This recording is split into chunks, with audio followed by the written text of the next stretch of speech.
సువార్త పాసింజర్లు ఎక్కించేటప్పుడు కూడా చెప్పేవాడిని. మరి ఎందువల్ల మరి ఎవరి మైండ్ తెలియదు కానీ వెనకబడిపోయింది. ఏదైనా సరే దేవుడు మాట్లాడిస్తే మాట్లాడగలరు. అసలు దేవుడు మనకి ఎందుకు పుట్టవలసి వచ్చింది? ఒక పాయింట్, యేసు ప్రభు భూలోకంలోకి ఎందుకు పుట్టడం వచ్చింది అంటే మన మానవులందరూ పాపంతో నిండిపోవడం వల్ల రక్షించబడడం చేయాలని,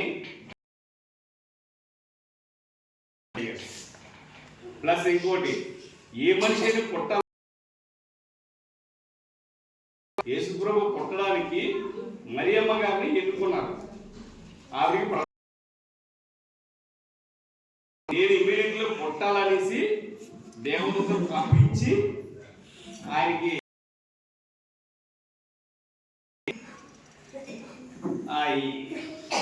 యేసు ప్రభు పుట్టకపోతే మనం ఇంకా పాపం నాశనం అయిపోయి ఉండిపోతాం.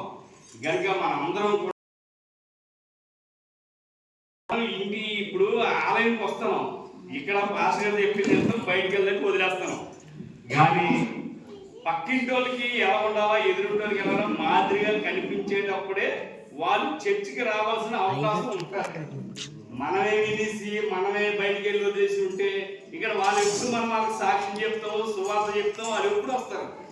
కనుక ఇక్కడ యవనస్తులు ఎలకోట్లో యవనస్తులు ఎంతమంది ఉన్నారు, ఒక్కడైనా వస్తున్నాడా అంటే మన మాదిరిగా తిరగడం లేదు. వాళ్ళ కంటికి కనిపించడానికి ఎంతో మంది అన్నారు. మీ చర్చికి వెళ్ళే ప్రతి ఒక్కరు కూడా చెప్పకూడదని అలా తిరుగుతున్నారు కదా, మీరు ఎలా వచ్చిమంటారు అని అన్నారు. ఇంకా మనం ఏడ్చుకోవాలి చెప్తానికి చేయలేం. కనుక యేసు పుట్టిక నుంచి పవిత్రం గురించి అలా తెలియపరచాలంటే మన హృదయాన్ని వాళ్ళకి శుద్ధిగా కనిపించాలి. అదేనండి దేవుడి వాక్యం దీవించిన కాక.